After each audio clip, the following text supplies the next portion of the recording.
సత్ఫలితాలు ఇవ్వాలి, నేను దారి దోపిడీలు చేయలా, కాంట్రాక్టులు తీసుకోవాలా. మరి నా ఉద్దేశం ఏంటంటే మీరందరూ బాగుండాలి, మంచి నిర్ణయం ఉంటుంది, ఇదే నమ్మాను. దానికి తగ్గట్టుగానే మీరందరూ నిలబడ్డారు, నన్ను అర్థం చేసుకున్నారు. 2019 నుంచి 24 వరకు మనల్ని ఎంత నలిపేశారో మీకు తెలుసు.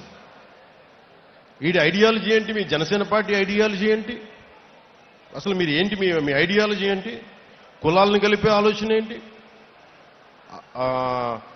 ఏమన్నదని మీకు కులాలను కలిపే ఆలోచన విధానం ఏంటి, మతాలు ప్రస్తావన లేని రాజకీయం ఏంటి, భాషల్ని గౌరవించే సాంప్రదాయం, సంస్కృతులను కాపాడే సమాజం, ప్రాంతీయతను విస్మరించిన జాతీయవాదం, అవినీతిపైన రాజీ లేని పోరాటం, పర్యావరణాన్ని పరిరక్షించే అభివృద్ధి ప్రస్థానం చాలా మందికి అపహాస్యంగా నమ్మశక్యంగా ఉండేవి. కానీ నన్ను నమ్మింది మీరు నమ్మారు. ఎందుకంటే మీరు భవిష్యత్తును మీరు చూశారు, వీళ్ళు చూడాల.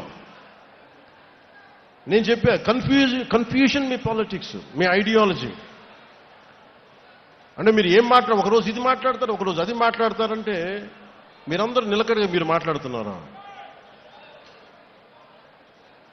కమ్యూనిజం అని చెప్పిన సోవియట్ రష్యా ఏమైపోయింది? డెమోక్రసీగా మారలేదా సోవియట్ రష్యా?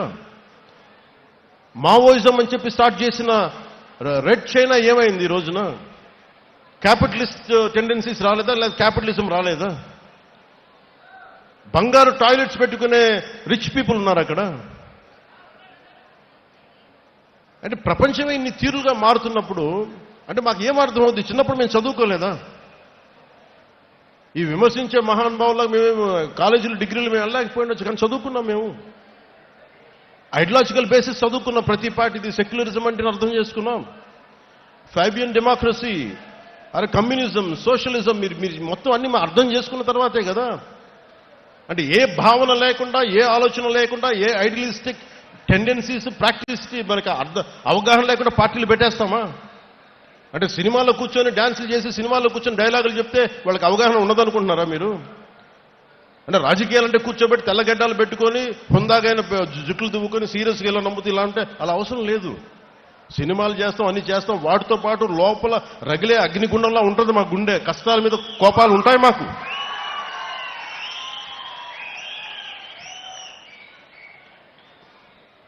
గ్లోబల్ పాలిటిక్స్ ఎలా మారిపోయింది? ఒకప్పుడు క్యాపిటలిస్ట్ అమెరికా అంటే ఈ రోజున లెఫ్ట్ టెండెన్సీస్ ఉన్నాయి. లెఫ్ట్ వింగ్ అని మాట్లాడుతూ ఉన్నాం.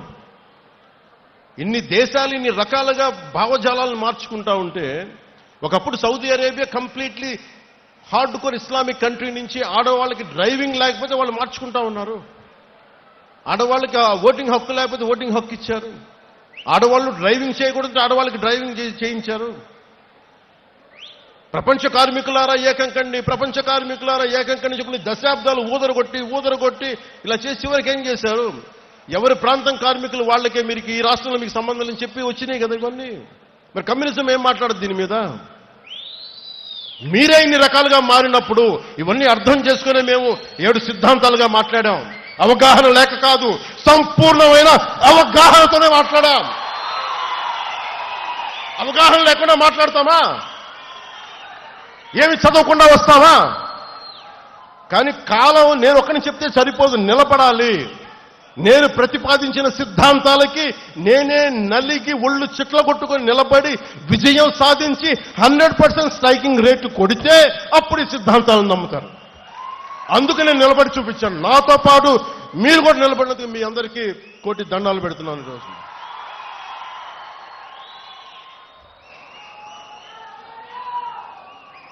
Love you. ఏదైనా మాట్లాడితే మారిపోయామంటే ల్యాండ్ ఆఫ్ తిలక్ మహారాష్ట్ర ఏం మాట్లాడద్ది? స్వరాజ్యం నా జన్మ హక్కు అని చెప్పిన తిలక్ నేలది. అలాంటి నేల కేవలం అది మరాఠీ మానుస్ అని చెప్పలేదు. ఆయన చెప్పింది మరాఠీ మానుస్ ఇచ్చిన స్లోగన్ ఏంటంటే సంపూర్ణమైన దేశానికి స్వరాజ్యం నా జన్మ హక్కు అని. అలాగే కూర్చోబెట్టి మనకి ఏది తీసుకున్నా, తమిళనాడు తీసుకున్నా, ఏమి తీసుకున్నా, ల్యాండ్ ఆఫ్ మన సుబ్రహ్మణ్య భారతి, సుందర తెలుగు అని చెప్పిన వ్యక్తి, అన్ని అర్థం చేసుకున్న మహానుభావులు వాళ్ళ దారుల్ని, వాళ్ళ ఆలోచన విధానాన్ని మర్చిపోయారు అందరూ. మేము మర్చిపోలా, గుండెల్లో పెట్టుకున్న దాన్నే వాళ్ళు ముందుకు తీసుకెళ్తా ఉన్నాం. ఒకసారి నాకును ఒక నాకు ఇష్టమైన ప్రజా కళాకారుడు గద్దర్ గారికి ఒక మంచి ఒక సంభాషణ జరిగింది.